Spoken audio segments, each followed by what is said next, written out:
നമസ്കാരം. അമേരിക്കൻ വീക്ഷണത്തിലേക്ക് സ്വാഗതം. നിയുക്ത പ്രസിഡന്റ് ട്രംപിന്റെ ചില നിലപാടുകളെ പറ്റിയാണ് സംസാരിക്കുന്നത്. അപ്പോൾ ട്രംപിനെതിരെ വല്ലതും പറഞ്ഞു കഴിഞ്ഞാൽ പിന്നെ ഭീഷണി മുടക്കുന്ന ആളുകളൊക്കെ ഉണ്ട് നമ്മുടെ സമൂഹത്തിൽ പോലും. അപ്പോൾ അത്രയധികം നമ്മൾ ഈ രാഷ്ട്രീയത്തിൽ ഇല്ലെങ്കിലും രാഷ്ട്രീയത്തെപ്പറ്റി നമ്മൾ അഭിപ്രായമുള്ളവരായി മാറിയിരിക്കുന്നു എന്ന് കാണുന്നതിൽ വളരെ സന്തോഷമുണ്ട്. എന്തായാലും നമ്മൾ ഏതെങ്കിലും ഒരു പക്ഷത്തുണ്ട്. ഡെമോക്രാറ്റ് ആണെങ്കിലും അല്ലെങ്കിൽ റിപ്പബ്ലിക്കൻ ആണെങ്കിലും ഓരോ പക്ഷത്ത് നിൽക്കാനായിട്ട് നമ്മൾ അതിന് മാത്രം നമ്മുടെ രാഷ്ട്രീയ പ്രബുദ്ധത വളർന്നിരിക്കുന്നു എന്നത് സന്തോഷകരമായൊരു കാര്യം തന്നെ. ഇനിയിപ്പോൾ ഇന്ന് പറയാൻ വന്നിരിക്കുന്ന വേറെ രണ്ട് മൂന്ന് കാര്യങ്ങളാണ്. ഒന്നാമത്തെ കാര്യം, ഇന്നലെ ഈ അമേരിക്കയിലെ എല്ലാ കാര്യങ്ങളും ഈ ഇലക്ഷൻ കാര്യങ്ങളെല്ലാം നടക്കുന്നത് ചൊവ്വാഴ്ചകളിലാണല്ലോ. അപ്പോൾ ഇന്നലെയും കാര്യപ്പെട്ട ഒരു ഇലക്ഷൻ നടന്നു, നമ്മളാരും അറിഞ്ഞില്ല.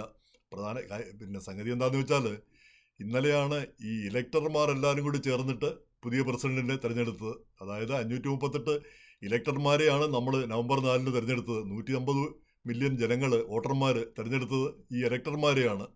ഈ ഇലക്ടർമാർ ഇന്നലെ 538 പേര്, അവർ ഓരോ സ്റ്റേറ്റ് ക്യാപിറ്റലിലും സമ്മേളിച്ചിട്ട് ഓരോ സ്ഥാനാർത്ഥിക്കും വോട്ട് ചെയ്തു. അങ്ങനെ ട്രംപിന് 312 ഇലക്ടറൽ വോട്ട് കിട്ടി, കമലാ ഹാരിസിന് 226. ഇതൊക്കെ നേരത്തെ നമുക്കറിയാവുന്ന കണക്ക് തന്നെ. ഇന്നലെ പിന്നെ അതൊരു ചടങ്ങായിട്ട് നടന്നു എന്ന് മാത്രം. അതുകൊണ്ട് അതിന് പ്രാധാന്യമൊന്നും ഇല്ലാത്തതുകൊണ്ട് ജനശ്രദ്ധയിൽ പെട്ടതുമില്ല. ഇനി ഈ ഇലക്ടർമാരായിട്ടുള്ള ആളുകൾക്ക് ഇങ്ങനെ വോട്ട് ചെയ്യുന്ന സമയത്ത് അവർക്ക് കൂറുമാറാമോ എന്നൊരു ചോദ്യം വരുന്നുണ്ട്.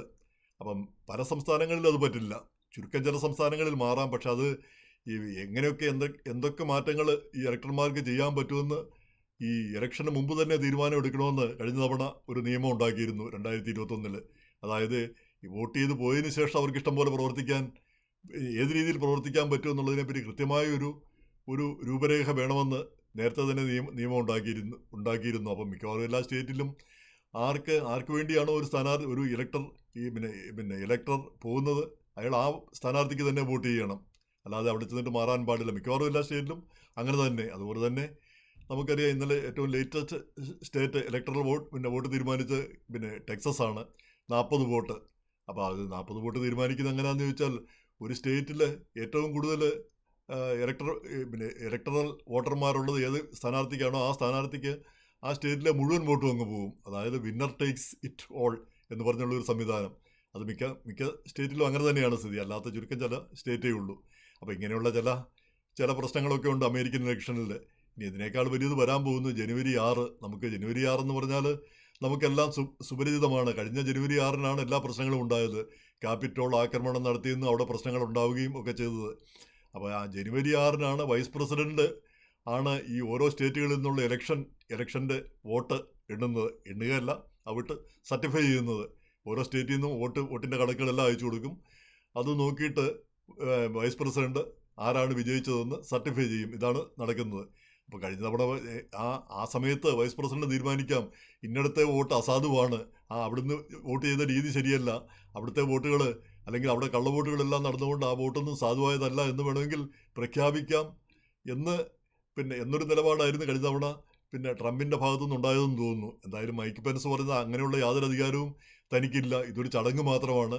ഔദ്യോഗികമായിട്ട് ഇത്ര പേര് വോട്ട് ചെയ്തു, എന്ന് പറയാൻ മാത്രമേ തനിക്ക് അധികാരമുള്ളൂ എന്ന് പറഞ്ഞ് അദ്ദേഹം ബൈഡൻ വിജയിയായിട്ട് പ്രഖ്യാപിക്കുകയുമാണ് ചെയ്തത്. എന്തായാലും ഇപ്രാവശ്യം ട്രംപിൻ്റെ എതിരാളി തന്നെയായ കമലാ ഹാരിസ് തന്നെയാണ് ട്രംപ് വിജയിച്ചതായിട്ട് പ്രഖ്യാപിക്കേണ്ടത്. അപ്പോൾ അത് നമുക്ക് അന്ന് വിജയമായിട്ട് പ്രഖ്യാപിക്കുക മാത്രമല്ല, ജനുവരി 20-ാം തീയതി പ്രസിഡന്റായി ട്രംപ് സ്ഥാനമേൽക്കുന്ന അന്ന് തന്നെ ഈ കഴിഞ്ഞ ജനുവരി 6-ന് പ്രശ്നങ്ങൾ ഉണ്ടാക്കിയവരും ജയിലിൽ കിടക്കുന്നവരും കേസുള്ളവരും ആ കേസുകളെല്ലാം അവസാനിപ്പിക്കാനും അവരെയെല്ലാം പാർഡൻ ചെയ്യാനും ഉള്ള സാധ്യതയുമുണ്ട്. അങ്ങനെ ചെയ്യുമെന്നാണ് അദ്ദേഹം നേരത്തെ പറഞ്ഞിരുന്നത്. അപ്പം അതും നമുക്ക് കാണാൻ പോകുന്ന കാര്യമാണ്, സംഭവിക്കാവുന്ന കാര്യം. ഇപ്പം വേറെ 1-2 കാര്യം കൂടെ പറയാനുള്ളത്, ഈ ട്രംപ് കൊടുത്ത 2 കേസുകൾ, ഒരു കേസ് ഒത്തുതീർന്നു. അത് ABC-ക്കെതിരെയാണ്. സ്റ്റെഫനോ പൗലോസ് നമുക്കറിയാം, അദ്ദേഹം നേരത്തെ CNN-ൽ ആയിരുന്നു, ഇപ്പം ABC-ൽ. അപ്പം ആ ട്രംപിനോടുള്ള ഒരു ഇൻ്റർവ്യൂ സംബന്ധിച്ച് അദ്ദേഹം പറഞ്ഞ ആ ഇൻ്റർവ്യൂവിന് മുമ്പ് പറഞ്ഞ കാര്യമാണ്, ഒരു റേപ്പ് കേസിൽ ട്രംപ് സിവിൽ കേസിൽ കുറ്റം കണ്ടെത്തി എന്നുള്ള രീതിയിൽ സംസാരിച്ചു. അപ്പം അങ്ങനെ ഒരു സംഭവം ഉണ്ടായിട്ടില്ല. അപ്പം അതിനെതിരെ ട്രംപ് ഈ ചാനലിനെതിരെ കേസ് കൊടുത്തു. ആ ഒടുവിൽ അത് ഒത്തുതീരുവാണ് ചെയ്തത്. 15 മില്യൺ ചാനൽ ട്രംപിൻ്റെ ലൈബ്രറിക്ക് കൊടുക്കാനും പിന്നെ അതുപോലെ തന്നെ അറ്റോർണി ഫീസ് വേറെ കൊടുക്കാനും അവർ തീരുമാനിക്കുകയുണ്ടായി. അപ്പോൾ അത് ഒരു കാര്യം. രണ്ടാമത്തെ ഒരു കാര്യം, ഈ അയോവയിൽ ട്രംപ് കമലാ ഹാരിസ് ജയിക്കുമെന്ന് ഈ ഇലക്ഷൻ്റെ 1-2 ദിവസം മുമ്പ് ഒരു പോൾസ്റ്റർ, അവിടുത്തെ ഒരു വനിതാ പോൾസ്റ്ററാണ്, അവർ കണ്ടെത്തുകയും അത് അവിടുത്തെ ഡിമോയിൻസ് രജിസ്റ്റർ ആ പത്രം പ്രസിദ്ധീകരിക്കുകയും ചെയ്തു. അപ്പം കമലാ ഹാരിസ് ജയിക്കുമെന്ന് ഏതാണ്ട് ഉറപ്പായിട്ട് പറഞ്ഞു. അപ്പോൾ കമലാ ഹാരിസ് അതിനെതിരെ ആ പത്രത്തിനും ആ പോൾസ്റ്റർക്കും അത് പോൾ നടത്തിയ ആ സ്ത്രീക്കും എതിരെ ട്രംപ് കേസ് കൊടുത്തിട്ടുണ്ട് ഇപ്പോൾ പുതുതായിട്ട്. അപ്പോൾ ആ സ്ത്രീ ഏതായാലും ഈ പിന്നെ അഭിപ്രായ വോട്ടെടുപ്പ് കഴിഞ്ഞതിന് ശേഷം പണി നിർത്തിപ്പോയി. ഇനി ഈ പരിപാടിക്കില്ലെന്നും പറഞ്ഞ് അവർ രംഗം വിടുകയാണ് ചെയ്തത്. എന്തായാലും കേസ് അവർക്കെതിരെ ഉണ്ട്. അപ്പോൾ ഇതിൽ ചിന്തിക്കേണ്ട ചില കാര്യങ്ങളുണ്ട്. ഈ അഭിപ്രായ വോട്ടെടുപ്പെന്ന് പറഞ്ഞാൽ അതിൽ പിന്നെ അതിന് വലിയ ഒരു വിലയോ പ്രാധാന്യമോ നമ്മളാരും കൽപ്പിക്കുന്നില്ല. അതൊരു ഏകദേശം ഒരു രൂപരേഖ മാത്രമാണ്, ഒരു അഭിപ്രായം മാത്രമാണ്. അതുകൊണ്ട് മാത്രമല്ല നമ്മൾ വോട്ട് ചെയ്യുന്നത്, അത് നോക്കിയിട്ടല്ല വോട്ട് ചെയ്യുന്നത്. പക്ഷേ ട്രംപിൻ്റെ വാദം അവസാന നിമിഷം അയോവയിൽ കമലാ ഹാരിസ് ജയിക്കുമെന്നുള്ള ആ ഒരു പോൾ വന്നതുകൂടി അത് തന്നെ ദേശീയ തലത്തിൽ തന്നെ തനിക്കെതിരായിട്ടാണ് കാര്യങ്ങളെല്ലാം പോകുന്നതെന്ന് ജനത്തെ ബോധ്യപ്പെടുത്തുന്നതിനുള്ള ഒരു ഇലക്ഷൻ പ്രചാരണത്തിൻ്റെ ഭാഗമായിരുന്നു അതെന്നാണ് പിന്നെ ട്രംപ് വാദിക്കുന്നത്. പക്ഷെ അതിലൊരു മലീഷ്യസ് ഇൻറ്റൻറ്റ്, ദുരുദ്ദേശപരമായ എന്തെങ്കിലും ഒരു ഉദ്ദേശം ഉണ്ടായിരുന്നു എന്ന് തെളിയിക്കേണ്ടി വരും.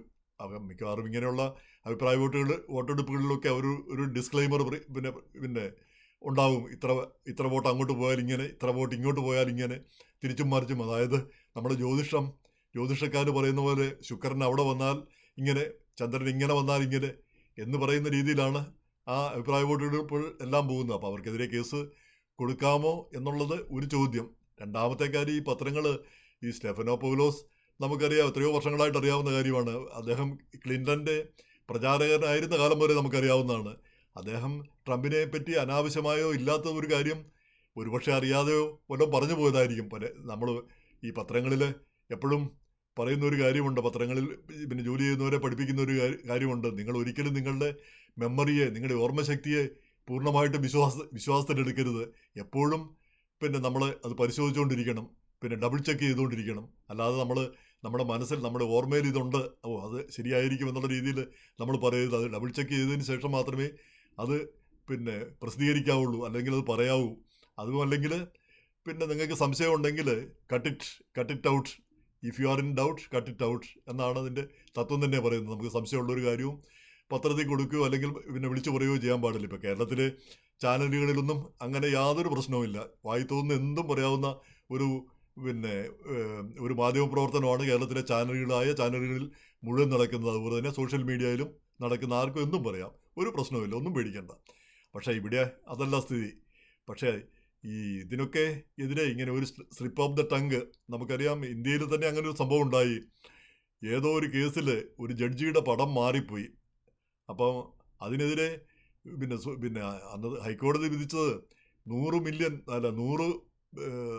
കോടി രൂപ കെട്ടിവെക്കണം, എന്നാൽ മാത്രമേ ആ ചാനലിൻ്റെ പെർമിറ്റ് തിരിച്ചു കൊടുക്കുള്ളൂ എന്നുള്ള രീതിയിൽ.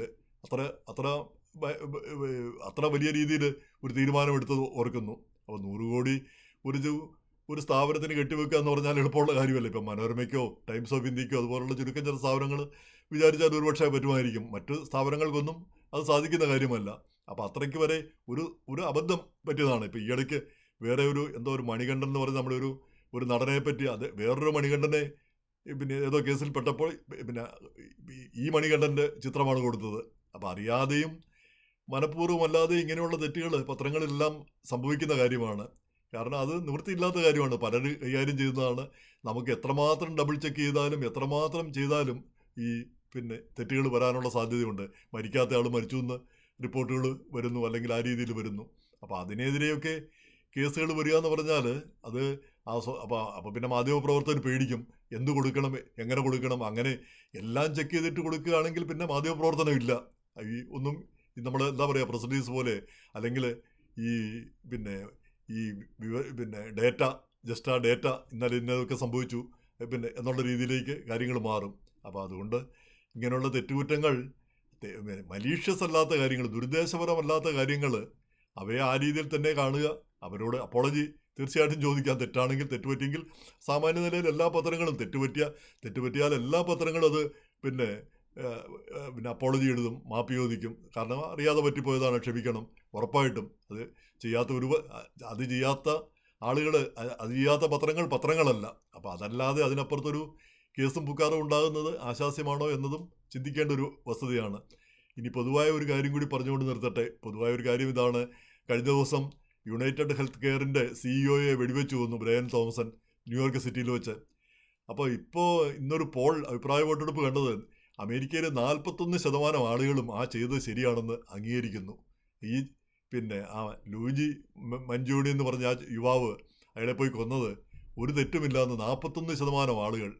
ഒന്ന് ആലോചിച്ച് നോക്കണം. അമേരിക്ക പോലൊരു രാജ്യത്ത്, ഒരു ക്യാപിറ്റലിസ്റ്റ് രാജ്യത്ത് 41% ആളുകൾ അതിനെ അംഗീകരിക്കണമെങ്കിൽ ഈ സിഇഒമാരും ഈ കമ്പനികളും ഒക്കെ ചെയ്യുന്ന ജനദ്രോഹ പരിപാടികളെ പറ്റി ജനങ്ങളുടെ ഒരു അമർഷം അതിൽ നമ്മൾ കാണുന്നുണ്ട്. എന്തായാലും സിഇഒമാരും ജനദ്രോഹം ചെയ്യുന്നവരുമൊക്കെ ഈ പോൾ അവരുടെ കണ്ണു തുറപ്പിക്കേണ്ട ഒരു കാര്യമാണെന്ന് എനിക്ക് തോന്നുന്നു.